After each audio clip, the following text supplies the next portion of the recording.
नमस्कार, हमारी खास पेशकश मार्केट आउटलुक में आपका बहुत बहुत स्वागत है। मैं हूं संदीप ग्रोवर।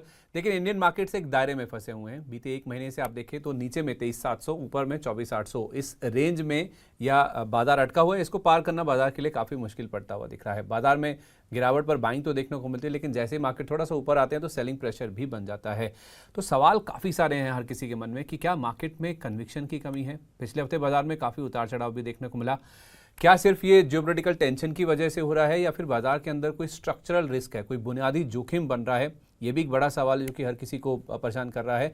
और क्या मौजूदा लेवल्स पर इन्वेस्टर्स को करेक्शन का इंतजार करना चाहिए या मार्केट में जो बाय ऑन डिप्स की रणनीति कई बार सही साबित हुई है वो इस बार भी काम करती हुई नजर आएगी? क्योंकि एक तरफ हमने देखा नतीजे अच्छे रहे, लेकिन दूसरी तरफ क्रूड जब भी उछलता है हमारे लिए दिक्कत आ जाती है।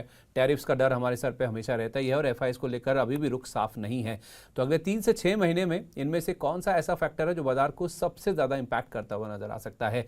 इन सारे सवालों के जवाब देने के लिए हमारे साथ आज एक खास मेहमान मौजूद है। हमारे साथ मार्केट एक्सपर्ट सुदीप बंदोपाध्याय जी हैं, जिनके पास बाजार में 3 दशक से ज़्यादा का अनुभव है। इस अनुभव का इस्तेमाल करते हुए हम भी अपने पोर्टफोलियो में रिटर्न्स को मैक्सिमाइज करने की कोशिश करते हैं और उनसे इन सारे सवालों के जवाब लेने की कोशिश करते हैं। बहुत स्वागत है सर आपका, बहुत शुक्रिया अपना समय देने के लिए। थैंक यू सर, सबसे पहले आपको और हमारे तमाम दर्शकों को इंडिपेंडेंस डे की ढेरों शुभकामनाएं। उम्मीद करते हैं इस बार ये जो स्वतंत्रता दिवस आपके लिए आ रहा है, घाटा आपके पोर्टफोलियो से खत्म हो जाएगा, पूरी तरह से मुक्त हो जाएंगे आप, उससे आज़ादी पालेंगे और आपके पोर्टफोलियो में बहुत सारा हरा रंग और बहुत सारा मुनाफा आता हुआ नजर आएगा।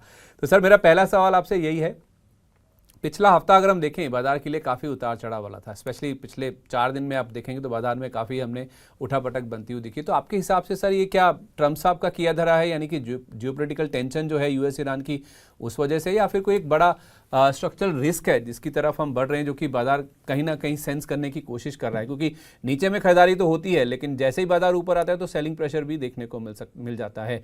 तो अब बाजार में क्या बाय ऑन डिप्स वाली जो रणनीति हमेशा काम करती थी, क्या इस बार भी कारगर साबित होगी? संदीप, पहले तो आपको और सारे दर्शकों को इंडिपेंडेंस डे की ढेर सारी शुभकामनाएं। मैं भी उम्मीद करता हूँ सबके पोर्टफोलियो में हरा रंग वापस आ जाए और बहुत जल्द वापस आ जाए। आप स्पेसिफिकली आपने जो सवाल पूछा है उसका मैं जवाब तो ऐसे ही दूंगा कि ये सारा जियोपॉलिटिकल टेंशन का रिजल्ट है। इंडिया में, इंडियन मार्केट में जो चैलेंजेस आ रहे हैं वो सारे कच्चे तेल से रिलेटेड है। जब भी कच्चे तेल के प्राइसेस ऊपर जा रहे हैं, इंडियन मार्केट में दबाव, इंडियन करेंसी में दबाव देखने को मिल रहा है। और जब जब कच्चे तेल के प्राइसेस नीचे आ रहे हैं, फिर मार्केट में मोमेंटम वापस आ रहा है। सो सिंपल वे में अगर आप बताना है तो कह सकते हैं कि ट्रम्प साहब का किया, सारा ट्रम्प साहब का किया ही है, क्योंकि ये वार ईरान में जो उन्होंने शुरू किया उसका अंत अभी तक दिख नहीं रहा है। एक स्टेलमेट सा आ गया है और इसी के कारण मार्केट में दबाव बना हुआ है, क्योंकि इंडियन इकोनॉमी बहुत हद तक एक डिपेंडेंट है कच्चे तेल के प्राइसेस के ऊपर। और 70 से 80 के बीच में अगर प्राइसेस रहते हैं तो इंडियन मार्केट के लिए ठीक है। 80 के ऊपर जब भी कच्चे तेल के प्राइसेस जा रहे हैं वो इंडियन मार्केट को चिंतित कर रहा है, करेंसी में एक दबाव आ रहा है और ये मार्केट के लिए, इंडियन इकोनॉमी के लिए सही नहीं है। अब रही बात बाकी जो फैक्टर्स के, मैक्रो फैक्टर्स, इंडिया के अभी तक तो जितने भी मैक्रो फैक्टर्स दिख रहे हैं स्ट्रॉन्ग दिख रहे हैं। मॉनसून को लेकर थोड़ा बहुत शंका था पर वो भी कुछ हद तक दूर हुआ है। कॉर्पोरेट रिजल्ट्स जैसे आपने जिक्र किया, बेहतरीन रिजल्ट्स आए, जो एक्सपेक्टेशन थे उससे भी बेहतर रिजल्ट्स आए हैं। तो ये सारा अगर हम एक साथ इसको रखें तो ये साफ यहाँ पे एक पॉजिटिव मोमेंटम बनने की तैयारी हो चुकी है। सिर्फ ये वेस्ट एशिया का कॉन्फ्लिक्ट खत्म होना, जिससे ऑयल प्राइसेस एक रेंज में आ जाएगा, नीचे आ जाएगा, उसी का इंतजार है। ठीक है, तो तेजी का माहौल तैयार है, यानी कि आप कह रहे हैं कि प्लेटफॉर्म पूरी तरह से सेट है, बस ये टेंशन खत्म हो जाए, ये जो जियोपॉलिटिकल टेंशन बन रही है, उसके बाद फिर बाजार में एक बड़ी तेजी देखने को मिल सकती है। उससे कच्चे तेल की कीमतें भी नीचे आ जाएंगी, जाहिर सी बात है। लेकिन सर, एक और चिंता जो हमारे लिए वो है ट्रंप की टैरिफ और उनकी जो ट्रेड पॉलिसी है, उसमें लगातार हम देखते हैं कि सर अनप्रेडिक्टेबिलिटी देखने को मिलती है। क्या अब इंडियन मार्केट को ट्रंप हेडलाइंस की बजाय फंडामेंटल्स पर ज़्यादा फोकस कर लेना चाहिए या फिर उसके ऊपर चलना सीख लेना चाहिए? जैसे हम अर्निंग्स की बात करते भी हैं, आखिरकार तो बाजार अर्निंग्स पे ही चलता है। तो अगर सर यूएस इंडिया पर टैरिफ्स और बढ़ाता है तो आपको आपका सबसे पहला सेक्टर कॉल क्या होगा? क्या आईटी, फार्मा, ऑटो, टेक्सटाइल या कोई और? किसके ऊपर ज़्यादा इम्पैक्ट देखने को मिल सकता है? और इंडियन एक्सपोर्टर्स की जहाँ तक बात है, क्योंकि ट्रम्प साहब जब तक हैं तब तक इनकी दिल की धड़कनें तो बड़ी ही रहती हैं, उस हिसाब से 2 से 3 साल के लिए क्या इनके लिए स्ट्रक्चरल चैलेंज हमेशा बना रहेगा? देखिए, 2-3 हिस्सों में मैं इसका जवाब देने का कोशिश करता हूं संदीप जी। पहली बात तो है, आपने बिल्कुल सही कंक्लूजन किया कि जब तक ट्रम्प साहब है तब तक stress, tension, geopolitical stress, volatility ये बरकरार रहेगी। जितना जल्दी हम इससे एडजस्ट कर लें उतना बेहतर है। वो निवेशक के लिए कहे या एक्सपोर्टर्स के लिए कहे या ओवरऑल इकोनॉमी के लिए कहे, ट्रम्प साहब थ्राइव्स, सर्वाइव्स इन वोलेटिलिटी, और वोलेटिलिटी चलता रहेगा अगला 2.5 साल। तो ये एक फैक्टर गया। दूसरा, बात करते हैं टैरिफ की। अब देखिए, टैरिफ बहुत इंपॉर्टेंट था जब पहला वो 2 अप्रैल 2025 में उन्होंने जो लिबरेशन डे या कुछ उन्होंने बोला था, जो टैरिफ लाए थे, उससे दुनिया भर के मार्केट्स बहुत परेशान। पर ग्रेजुअली मार्केट्स हैव रियलाइज कि इन टैरिफ्स के कुछ बुनियादी बुनियाद बहुत कच्चा है। यूएस में भी वो कोर्ट में ये इनके टैरिफ्स को नकारा है, उससे बहुत सारे कंपनीज को टैरिफ का रिफंड मिल रहा है। अभी भी जो टैरिफ की बात हो रही है उसमें भी बहुत सारे क्वेश्चन मार्क्स हैं। फार्मा में टैरिफ की बात कर रहे हैं, बहुत सारे और सेक्टर्स में टैरिफ की बात कर रहे हैं। तो एक हद तक मैं मानता हूं कि market is trying to go beyond US tariff. तो मैं तो बहुत ज्यादा परेशान नहीं रहूंगा यूएस टैरिफ और ट्रम्प साहब के टैरिफ रिलेटेड शेनानिगन्स से। मैं जरूर कंसर्न रहूंगा textiles, James and jewellery, aqua, in segments में थोड़ा बहुत असर देखने को मिल सकता है अगर कुछ लंबा चौड़ा टैरिफ ट्रम्प साहब की तरफ से इंडिया के ऊपर जारी होता है। बाकी सेक्टर्स अपना जर्नी, अपना जो परफॉर्मेंस वो सही रखेंगे। आईटी में टैरिफ लगने की कोई संभावना मुझे दिख नहीं रहा है। फार्मा में वो टैरिफ की बात कर रहे हैं पर उसका कोई रेलेवेंस नहीं है। उन्होंने जो लास्ट स्टेटमेंट बोला 2 साल बाद, बाय आफ्टर 2 साल उनका टर्म भी खत्म होता होगा, तब क्या टैरिफ आएगा, क्या टैरिफ लाएंगे। और फार्मा में टैरिफ लाना यूएस के लिए सबसे हानिकर है। उनके लिए पॉसिबल नहीं होगा संभालना अगर इंडियन फार्मा पे ज्यादा टैरिफ आ जाए, क्योंकि सारे जो सीडीएमओ प्लेयर्स हैं, जो सारे इंग्रेडिएंट्स बनाते हैं, उनके लिए ऊपर टैरिफ आ जाए तो यूएस मार्केट संभाल नहीं पाएगा। तो मुझे नहीं लगता है इसमें कोई शंका की बात। अब कौन से सेक्टर में फोकस करना चाहिए? पहली बात तो है, मैं तो हमेशा कहते आया हूं पिछले 1.5-2 साल से, जब से ट्रम्प साहब आए हैं, कि डोमेस्टिक फोकस सेक्टर पे, जो कि एक्सपोर्ट पे डिपेंडेंट नहीं है, उस पे फोकस करना चाहिए। वो एक तरह से ट्रम्प प्रूफ है आपका पोर्टफोलियो अगर आपने ऐसे सेक्टर्स पे फोकस किया। दूसरी बात, मुझे फार्मा बहुत अच्छा लगता है और ये ट्रम्प साहब का कोई इंपैक्ट फार्मा पे नहीं आएगा। हाँ ठीक है, कुछ बयान उन्होंने दिया तो थोड़ा बहुत वोलेटिलिटी मार्केट में देखने को मिल सकता है, पर मीडियम लॉन्ग टर्म में कोई इंपैक्ट फार्मा पे ट्रम्प साहब का नहीं रहेगा। और आज के दिन में इंडियन फार्मा उसी जगह पे खड़ा है 20 साल पहले इंडियन आईटी जहां पे खड़ा था, एक क्वांटम लीप के सामने।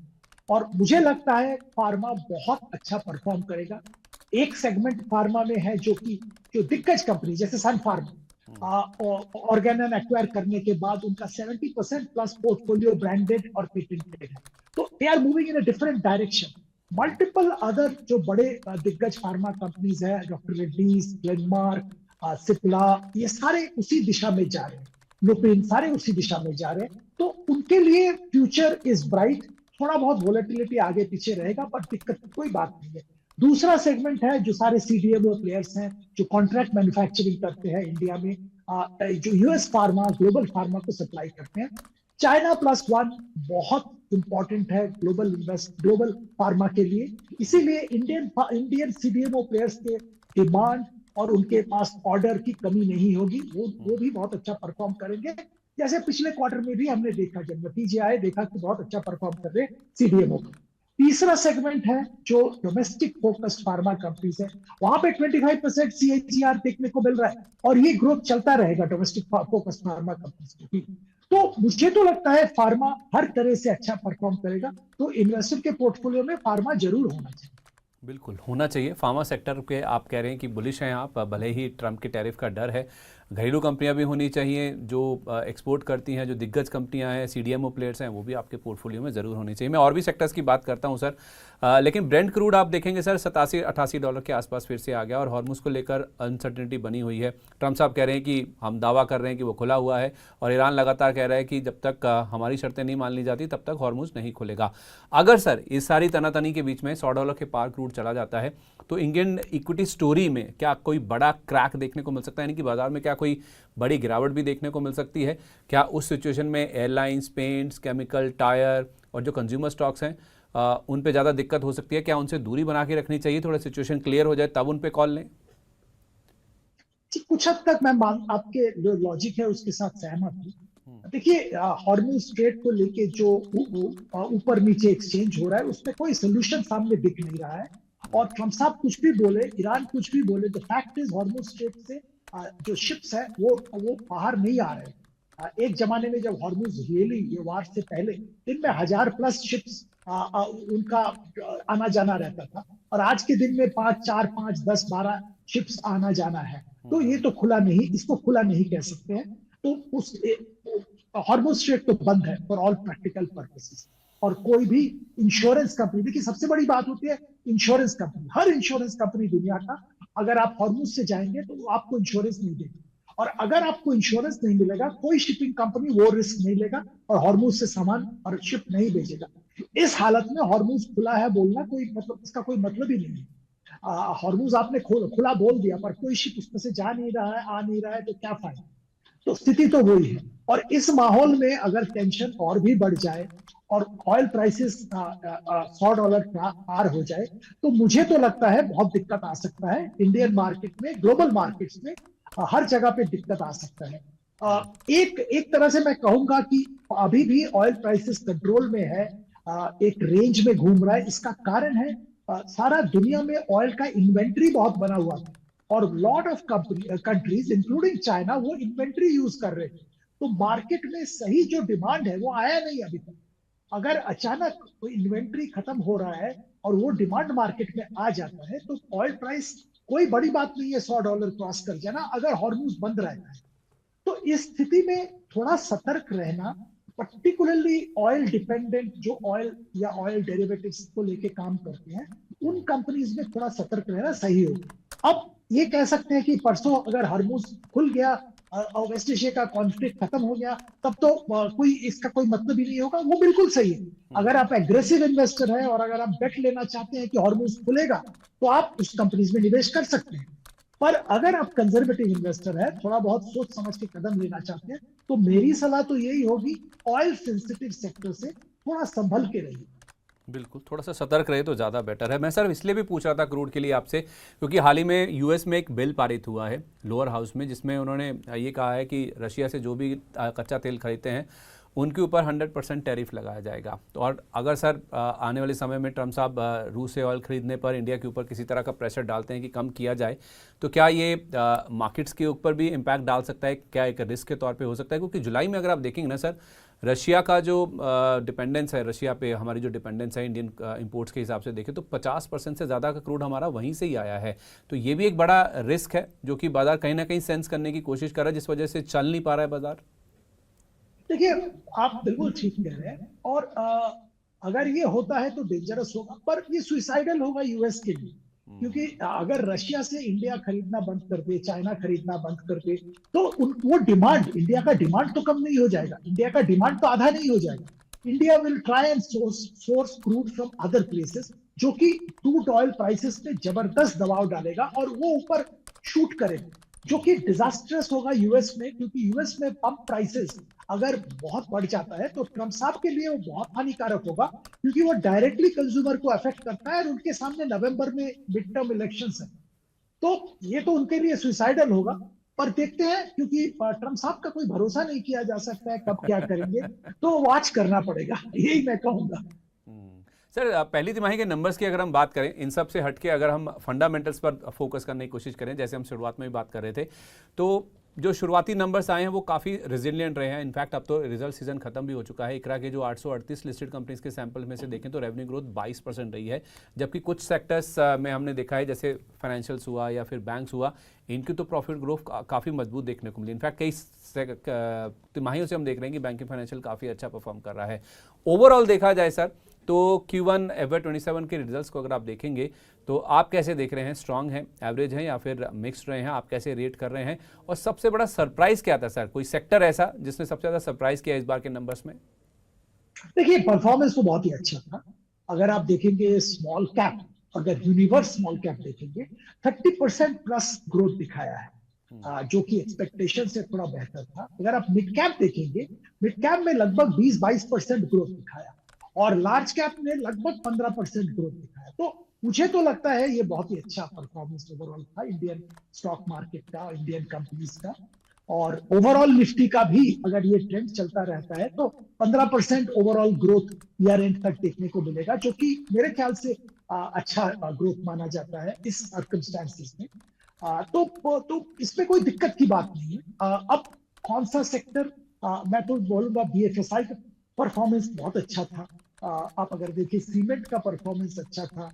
आप अगर कंपेयर करें तो बहुत सारे जो एफएमसीजी कंपनीज, उनके परफॉर्मेंस अच्छे थे।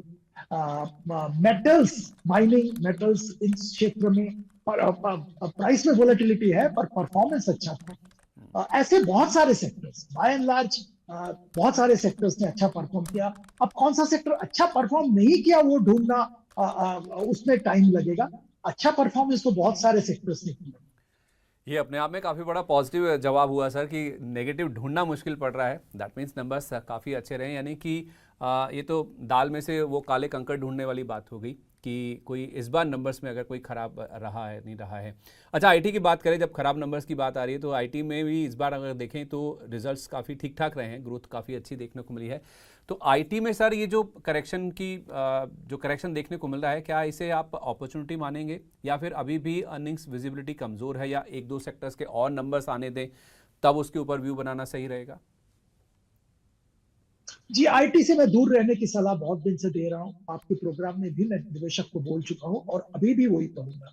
देखिए, बहुत बातचीत होता रहता है कि एआई कंपनीज जो यूएस में है उनका वैल्यूएशन सही है, गलत है, बबल है, ये है, वो है। वो वैल्यूएशन वाली बात अलग है, उस पर मैं जाना ही नहीं चाहता हूँ, वो हमारा रेलेवेंट नहीं है। हम तो ये कहेंगे कि एआई इज रियल, और एआई को लेके आप क्वेश्चन नहीं कर सकते। AI is going to disrupt everything what we do, the way we do today. आज आप जैसे भी आप एचआर, अकाउंटिंग, कुछ भी एक्टिविटी जो आप करते हो उसको चेंज करेगा एआई आने वाले दिनों में। और ये डिस्ट्रप्शन रियल है, और ये disruption Indian IT services companies को इम्पैक्ट कर रहा है, करेगा, और आने वाले दिनों में और भी करेगा।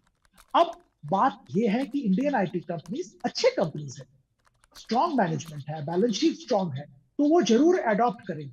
अब ये अडॉप्ट करने में टाइम लगेगा, कहीं 1 साल, कहीं 2 साल। कौन जल्दी अडॉप्ट कर पाएगा, कौन अच्छी तरह से पिवोट कर पाएगा, ये समय ही बताएगा।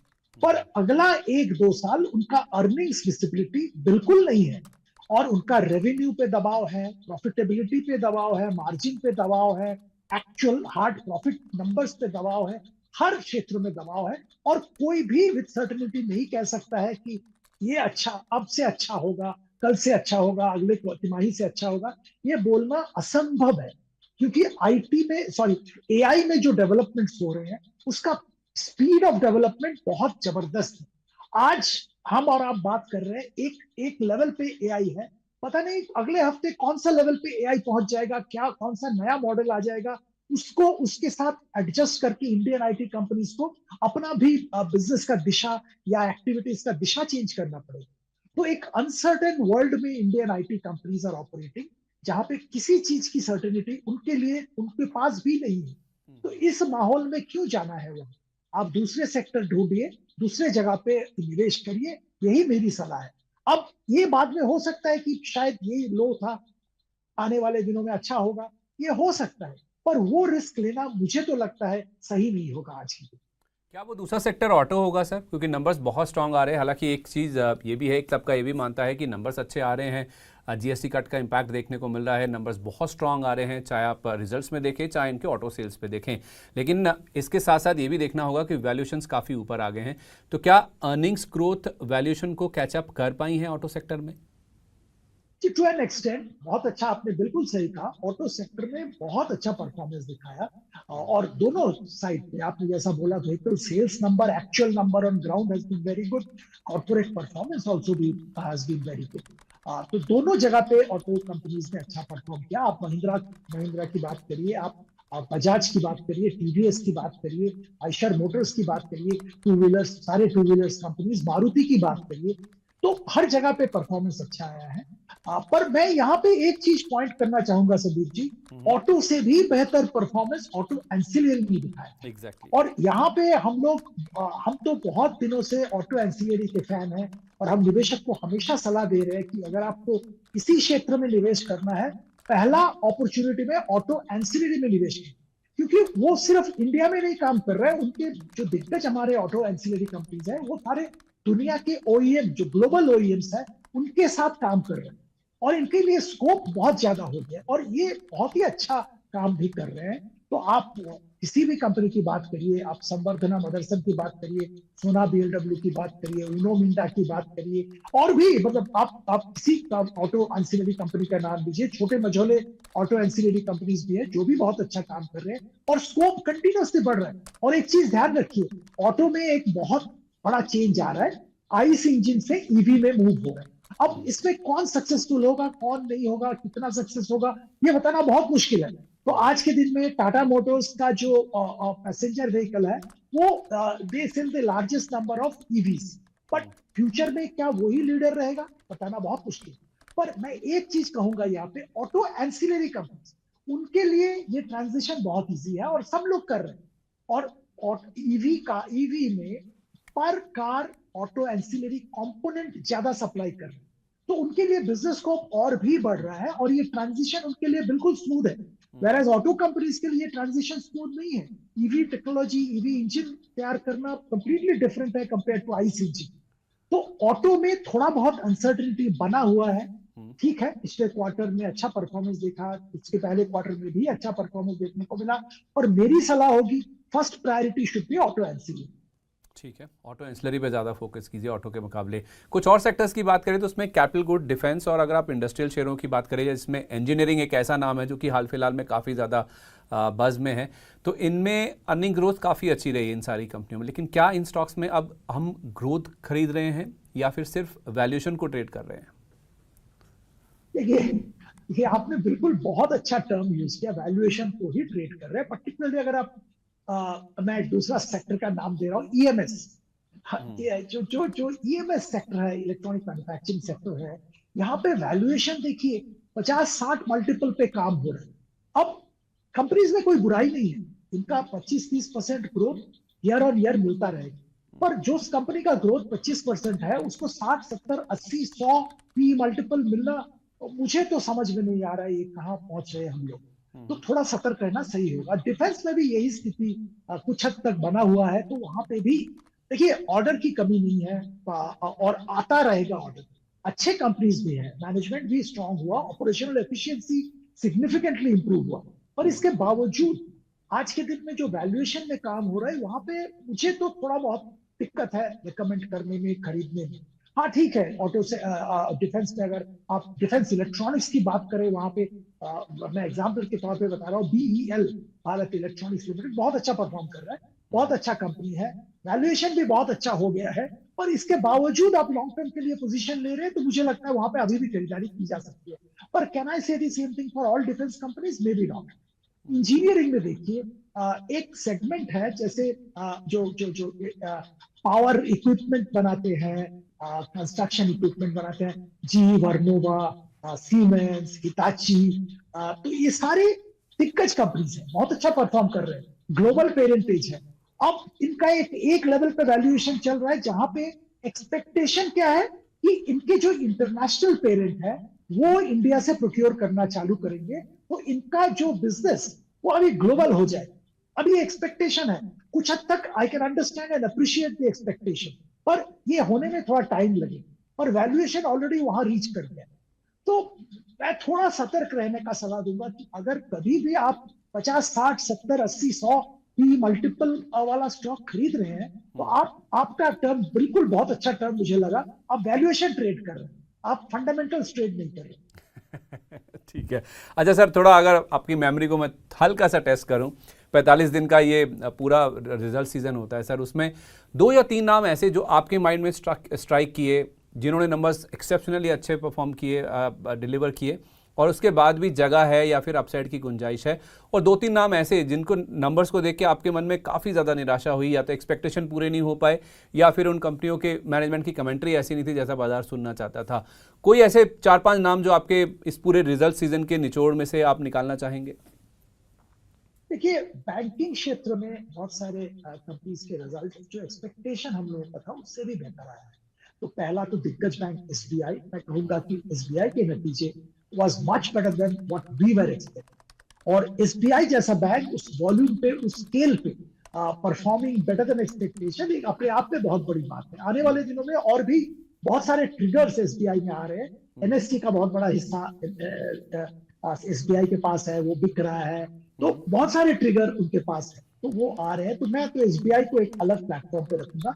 साथ में मैं आईसीआईसीआई बैंक का भी जिक्र करूंगा, वो भी बेहतरीन परफॉर्मेंस क्वार्टर ऑन क्वार्टर करके आए हैं। इस बार भी एक्सपेक्टेशन से बेहतर नतीजे उन्होंने दिखाए हैं, तो ये बहुत अच्छा परफॉर्मेंस। 2 फाइनेंशियल सर्विसेज सेक्टर्स की कंपनी का जिक्र किया। अब देखिए, मैं जो सीमेंट कंपनीज है, अल्ट्राटेक की बात करें पर्टिकुलरली, बेहतरीन परफॉर्मेंस दिखाया है, एक्सपेक्टेशन से भी बेहतर। और मैं इन कंपनीज को सिलेक्ट इसीलिए कर रहा हूं कि ये जो सेगमेंट है उसके लीडर है, उसके बावजूद उस शेयर वॉल्यूम बहुत ज्यादा है, उसके बावजूद अच्छा परफॉर्म किया है। तो इसमें जरूर निवेशक को ध्यान देना चाहिए। ये क्लियरली शोज कि एक मार्केट एक तरफ मूव कर रहा है, जहां पे जो बड़े प्लेयर्स हैं उनका परफॉर्मेंस कंटिन्यूअसली इंप्रूव हो रहा है। ये एक अच्छा ट्रेंड है ओवरऑल मार्केट के लिए, क्योंकि हमारे यहाँ लार्ज कैप में पेन है, लार्ज कैप में ग्रोथ भी कम है, उसके बावजूद जो लीडर्स है सेगमेंट्स के, वो अच्छा परफॉर्म कर रहे हैं। एक रिजल्ट में पर्टिकुलरली मुझे निराशा आया है, भारत फोर्ज। पता नहीं सबने ट्रैक किया नहीं किया, भारत फोर्ज का results unfortunately much below expectation. Management commentary बाद में अच्छा था, फ्यूचर की अच्छी बोल रहे हैं, पर परफॉर्मेंस वाज बिलो एक्सपेक्टेशन, और वो वहां पे निराशा था। भारत फोर्ज में खास बात क्या है, क्यों हम लोग इतना ट्रैक कर रहे हैं? उनका जो ट्रेडिशनल बिजनेस वो तो है ही, एंसिलरी जो फोर्ज इन लार्ज ट्रक के लिए बनाते हैं यूएस, वो सब तो है ही, पर उसके साथ साथ डिफेंस में बहुत अच्छा कदम रखा है, कामकाज कर रहे हैं। डिफेंस ऑर्डर बुक कंटिन्यूअसली बढ़ रहा है और बहुत सारा उम्मीदें बना हुआ है, पर unfortunately results were not reflecting that. एक जर्मन सब्सिडियरी का राइट ऑफ उन्होंने लिया, उसके कारण दुआ एक्सप्लेन किया मैनेजमेंट ने। पर देखिए, एक्सपेक्टेशन से तो खराब रिजल्ट था ही। देखना पड़ेगा आगे कैसे परफॉर्म करते हैं। बाकी तो बाय एंड लार्ज अभी मेरे को इतना इमीडिएटली याद नहीं आ रहा है, पर बाय एंड लार्ज ऐसा कुछ बहुत बड़ा नेगेटिव कुछ नहीं था। हाँ, और एक कंपनी का मैं जिक्र करता हूँ, टाइटन। ये भी बहुत मजे की बात है, देखिए इंडस्ट्री लीडर है अपनी इंडस्ट्री, उसके उसके बावजूद एक इंडस्ट्री लीडिंग ग्रोथ उन्होंने दिखाया है। सबका एक्सपेक्टेशन था सोना का वैल्यू इतना हो गया, परफॉर्मेंस में दबाव आएगा, पर बिल्कुल नहीं, परफॉर्मेंस बेहतरीन था। और इस वॉल्यूम पे लीडर होने के बावजूद इतना अच्छा ग्रोथ दिखाना अपने आप में बड़ी बात है। ठीक है, ओके सर। अगले 1 या 3 महीने की अगर मैं बात करूं, या फिर आप 6 महीने तक का विंडो भी ले सकते हैं, तो 3 ऐसे स्टॉक्स जो आपको चुनने हैं अर्निंग्स के हिसाब से, डोमेस्टिकली फोकस के हिसाब से, ट्रम्प साहब को दरकिनार करते हुए, सारी चीज़ें ध्यान में रखते हुए, कोई ऐसे 2-3 नाम जो आपको पसंद है? पिछली बार जब मेरी आपसे बात हुई थी सर, आपने 2-3 नाम बताए थे, मैं देख भी रहा था। आपने जारो इंस्टीट्यूट मेंशन किया था, आपने वेदांता एल्यूमिनियम की बात की थी, और आपने ये भी कहा था कि डोमेस्टिक फोकस, जैसे आपने अभी भी कहा, मैनकाइंड फार्मा जैसे स्टॉक्स आपको काफ़ी पसंद है। और आपने एनएससी आईपीओ को लेकर भी कहा था कि एनएससी के आईपीओ से एक पूरे बाजार की, बड़े तबके की री रेटिंग होने की संभावना है। बिल्कुल। अभी भी देखिए, जारो का मैं अब इस पे बात कर लेता हूँ। जारो मैं अभी भी बहुत पॉजिटिव हूँ, मुझे लगता है यहाँ पे बहुत अच्छा ग्रोथ, वैल्यूएशन इंप्रूवमेंट की संभावना है। इस क्वार्टर में Q1 में 48% year on year profit growth और 17% रेवेन्यू ग्रोथ दिखाया है। तो परफॉर्मेंस तो मुझे लगता है परफॉर्मेंस के हिसाब से वैल्यूएशन ऊपर जाना चाहिए। वेदांता एल्यूमिनियम ऑफ कोर्स तो मार्केट में विजिबल है, कितना अच्छा परफॉर्म किया है, वो तो सबको दिख रहा है। अब आगे की अगर बात करें तो मुझे दो तीन स्टॉक में परफॉर्मेंस भी अच्छा लगा, और परफॉर्मेंस जितना जो खामियां थी मुझे लगता है आने वाले दिनों में वो कम पूरा हो जाएगा और परफॉर्म बहुत अच्छा करेगा। पहला स्टॉक का मैं नाम करूंगा डिलीवरी। अब देखिए डिलीवरी का दो सेगमेंट है, एक्सप्रेस पार्सल और पार्ट ट्रकलोड टीटीएल। ये दोनों सेगमेंट में बहुत अच्छा इंप्रूवमेंट देखने को मिला। प्रॉफिटेबिलिटी उतना अच्छा अभी तक आया नहीं है और एक्सपेक्टेशन से नीचे था, पर बिजनेस वॉल्यूम अच्छा बढ़ रहा है। ई कॉम जो इन्होंने एक्वायर किया है उसका इंटीग्रेशन कंप्लीट हो गया है, और सारे जो लॉन्ग टर्म कॉन्ट्रैक्ट जो पार्टनर्स के साथ साइन किया है वहां के फ्यूल कॉस्ट पास थ्रू कर लिया है, जो कि बहुत बड़ा एक पॉइंट है जो कि आने वाले दिनों में कंपनी को हेल्प करेगा। हम लोग कितना देर तक डिस्कस कर रहे थे कि फ्यूल प्राइस बढ़ सकता है, कम हो सकता है, कुछ भी हो सकता है। अब ये अनसर्टेनिटी डिलीवरी का बिजनेस से चला गया। तीसरी बात यहाँ पे मैं ये कहूंगा कि लॉजिस्टिक्स एक ऐसा एवरग्रीन बिजनेस है, और कॉमर्स ट्रेड बढ़ने के साथ साथ जो मॉडर्न लॉजिस्टिक सर्विस प्रोवाइडर है जैसे डिलीवरी, उनका बिजनेस और भी बढ़े। तो यहाँ पे तो हम लोग लगभग 600 रुपए का टारगेट से खरीदारी की सलाह भी दे रहे हैं, तो जरूर यहाँ पे निवेशक खरीदारी कर सकते हैं। एक और शेयर का मैं जिक्र करना चाहूंगा यहाँ पे, वो है BEML, भारत अर्थ मूवर्स लिमिटेड पहले कहा जाता था। देखिए इनका दो सेगमेंट में जबरदस्त काम हुआ है, और दोनों सेगमेंट जो इनका ट्रेडिशनल सेगमेंट था, जो अर्थ मूविंग माइनिंग इक्विपमेंट्स, वहां से दूर है। एक है रेलवे और मेट्रो।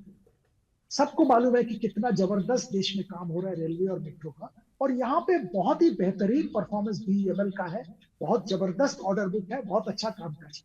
दूसरा डिफेंस में काम कर रहे हैं, सबको मालूम है डिफेंस में कितने ऑर्डर्स आ रहे हैं, कैसे कितना ऑर्डर आएगा, तो यहाँ पे भी जबरदस्त। तो रेलवे, मेट्रो और डिफेंस, ये दो सेगमेंट में BEML जबरदस्त काम काज कर रहे हैं, और आने वाले दिनों में भी ऑर्डर बुक बढ़ता रहेगा। ऑपरेशनल परफॉर्मेंस सिग्निफिकेंटली इंप्रूव हुआ है। आने वाले दिनों में कंपनी एक्सपोर्ट भी एक्सप्लोर कर रहा है, और हम लोगों को लगता है कि एक्सपोर्ट मार्केट भी एक बहुत बड़ा मार्केट इनके लिए बन सकता है, क्योंकि ये ऐसे सेगमेंट में है जहां पे सरकार की तरफ से कोई रोक नहीं होगा एक्सपोर्ट में। अगर उनको बाहर रेलवे या मेट्रो कोच का ऑर्डर मिलता है, सरकार की तरफ से कोई ऑब्जेक्शन नहीं आएगा। बहुत सारे डिफेंस कंपनीज के केस में सरकार may not like exports to happen for multiple strategic reasons, but BEML में ऐसा कुछ नहीं। तो ओवरऑल हम लोगों को लग रहा है कि BEML में 2300 रुपए का टारगेट लेके 6 से 12 महीने के लिए खरीदारी की हम लोग सलाह देंगे। तो ऐसे बहुत सारे नए नए स्टॉक्स, नए नए आइडियाज आते रहते हैं, तो मैंने 2-3 स्टॉक्स का जिक्र किया आपके सामने। ठीक है, तो 6 से 12 महीने के लिए आप BEML में भी निवेश करके चल सकते हैं। सर आपने SBI मेंशन किया भी ना, IPO मार्केट में काफ़ी ज़्यादा एक्शन चल रहा है, काफ़ी बूम है, ग्रे मार्केट में काफ़ी अच्छी एक्टिविटी बनती हुई दिख रही, काफ़ी सारे ऐसे IPOs हैं जो कि पैसा बना के दे भी रहे हैं। अब SBI से मुझे SBI फंड्स याद आया सर, कहते हैं ना कि नाम बड़े दर्शन छोटे, कुछ वैसा सा ही हो गया। हालांकि उम्मीद बहुत थी और डिलीवर नहीं कर पाई। ये जो 625 रुपये का हाई लिस्टिंग के दिन बना, उसके बाद से स्टॉक अपने इशू प्राइस के भी नीचे जाता हुआ दिखा है। सर IPO मार्केट में क्या स्ट्रैटेजी होनी चाहिए और SBI फंड्स पर क्या आप राय दे रहे हैं अपने क्लाइंट्स को? ठीक है, पहले SBI फंड्स का बात कर लेते हैं। इसका दिक्कत क्या है, ये सबसे बड़ा एसेट मैनेजमेंट कंपनी इंडिया का है, सबसे बड़ा म्यूचुअल फंड, पर इनका जो इक्विटी पोर्टफोलियो है, जो कि ज्यादा अर्निंग होता है, वो पोर्टफोलियो रिलेटिवली स्मॉल, रिलेटिवली। पर वहां पे कंपनी का मैनेजमेंट कमेंट्री जो था IPO के टाइम भी और बाद में भी, very clearly they have a huge SIP जो एवरी मंथ इज कम, और ये SIP के जरिए इनका अर्निंग बढ़ रहा है। तो ये लगभग इनका टारगेट है एक साल में 44-45 बिप्स, जो कि HDFC AMC के लगभग बराबर है। वहां तक इनका रिटर्न ऑन AUM पहुंच जाएगा, जो कि बहुत ही बेहतरीन है। ऑफ कोर्स ICICI प्रूडेंशियल का इज सिग्निफिकेंटली हायर, पर ये HDFC AMC के लीग में आ जाएंगे as far as their income on the overall portfolio, जो कि मैं समझता हूँ बहुत अच्छा है, और ये इंप्रूवमेंट आने वाले दिनों में आएगा। तो अगर निवेशक करंट लेवल पे अपॉर्चुनिटी लेके निवेश करे थोड़ी लंबी अवधि के लिए, तो यहाँ पे अच्छा नतीजा मिलने की संभावना है। जब IPO आया था तभी भी हम लोगों को लग रहा था कि वैल्यूएशन थोड़ा रिच है, थोड़ा नीचे IPO आ सकता था, पर चलिए वो उस टाइम में एक्साइटमेंट में लोगों ने सब्सक्राइब किया, प्राइस ऊपर गया, पर ग्रेजुअली नीचे आ गया है। पर अपॉर्चुनिटी देख के अभी खरीदने का वक्त है SBI asset management. Overall IPO में मैं यही कहूंगा कि देखिए, कंपनीज बहुत सारे अच्छे कंपनीज आईपीओ के जरिए आ रहे हैं। जैसे एक कंपनी का मैं जिक्र करूंगा, इंडो एमआईएम, बेहतरीन कंपनी, एक यूनिक कंपनी है, अच्छा आईपीओ था, जिनको अलॉटमेंट मिला है, प्लीज होल्ड करिए, बहुत अच्छा कंपनी है। पर ऐसे बहुत सारे कंपनीज आते हैं, पर आपको दो चीज आईपीओ में देखना पड़ेगा। एक, वैल्यूएशन, क्या वैल्यूएशन में कंपनी ने लिस्ट किया। अगर वो वैल्यूएशन बहुत रिच लग रहा है तो थोड़ा उसमें आपको संभलना पड़ेगा, क्योंकि एक एक बहुत बड़ा वैल्यूएशन शायद लिस्टिंग के टाइम थोड़ा एक्साइटमेंट भी आ जाएगा, पर वो सस्टेन होना मुश्किल है मार्केट। तो आप, अच्छा कंपनी है, वैल्यूएशन ऊपर में आईपीओ आ रहा है, तो आप वेट करिए, लिस्टिंग के बाद, करेक्शन के बाद, तब आप उसमें एंटर करिए। पर अगर अच्छा वैल्यूएशन पे कोई कंपनी आ रहा है, अप्लाई कीजिए, अगर मिल जाता है तो आपका नसीब अच्छा है। ठीक है, ओके। तो आप ये कह रहे हैं कि आईपीओ में पैसा लगाते वक्त वैल्यूएशन को ज़रूर देख लीजिए। अगर वैल्यूएशन हाई है तो थोड़ा सा करेक्शन पे अगर आप उनको कंसीडर करें, अच्छी कंपनी अगर है तो आप इस तरह से स्ट्रैटेजी बना सकते हैं। एक आखिरी सवाल आपसे सर, गोल्ड सिल्वर को लेकर। गोल्ड ने शानदार रैली दिखाई है सर, अब भी फ्रेश इन्वेस्टमेंट करना चाहिए या फिर ये प्रॉफिट बुकिंग का समय है, क्योंकि गोल्ड अब हेज कम और मोमेंटम ट्रेड ज़्यादा बन चुका है। आपकी क्या राय है? आप बिल्कुल ठीक कह रहे हैं संदीप, गोल्ड अब मोमेंटम ट्रेड ज्यादा बन चुका है, पर मैं उस पर कमेंट नहीं करना चाहूंगा, क्योंकि शॉर्ट टर्म ट्रेडिंग मेरा काम नहीं है। मैं अगर लंबी अवधि के लिए, पोर्टफोलियो के लिए बात करूं, जो मैं करता हूं, उसमें मुझे लगता है गोल्ड में निवेश करने में कोई प्रॉब्लम नहीं है, या निवेशित रहने में कोई प्रॉब्लम नहीं है। मुझे लगता है साल का 10 से 15% रिटर्न गोल्ड अभी भी देगा, हर साल देगा।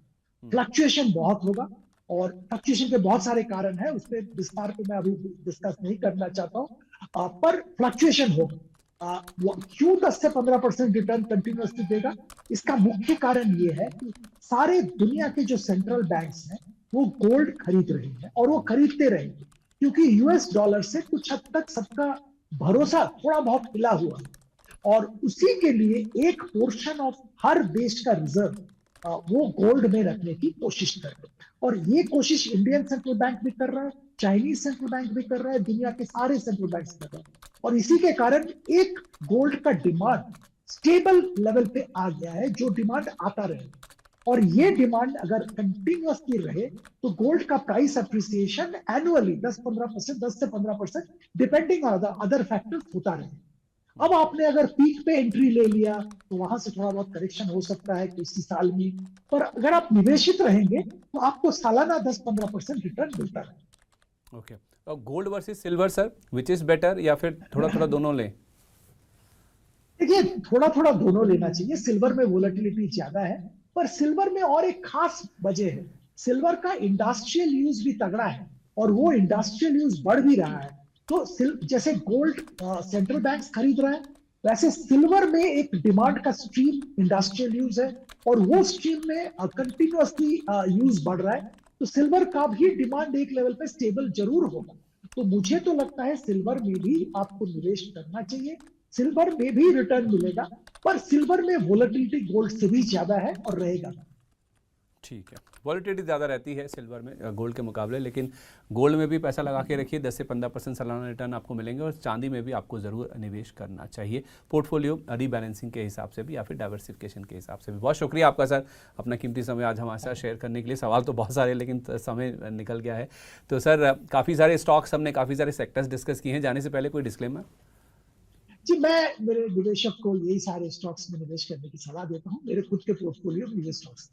चलिए, बहुत शुक्रिया आपका सर। कैसे समय बीत जाता है, सवाल बहुत सारे होते हैं, सवाल रह जाते हैं हर बार, तो फिर आपसे एक बार आप मुलाकात होगी तब वो सारे सवाल आपके सामने रखूंगा, लेकिन काफ़ी कुछ सीखने को मिला सर। बहुत शुक्रिया अपना समय आज हमारे साथ शेयर करने के लिए। Thank you sir. चलिए, तो ये थे सुदीप बंदोपाध्याय साहब, जो कह रहे थे कि बाजार चलने के लिए तैयार है, बस एक ट्रिगर की तलाश है, और वो जो जियोपॉलिटिकल टेंशन है वो खत्म हो जाए, फिर बाजार चलने के लिए तैयार है। नतीजे बहुत शानदार आ रहे हैं, टेंशन खत्म हो जाएगी तो क्रूड भी नीचे आ जाएगा, तो फिर उससे बाजार को काफ़ी हद तक मोमेंटम मिलेगा, जो फिलहाल एक रेंज में फंसा हुआ नजर आ रहा है। उम्मीद करते हैं इस इंटरव्यू से, इस बातचीत से आपको काफ़ी कुछ सीखने को मिलेगा, और आपके पोर्टफोलियो में भी रिटर्न्स मैक्सिमाइज होने में काफ़ी ज़्यादा मदद मिलेगी। इस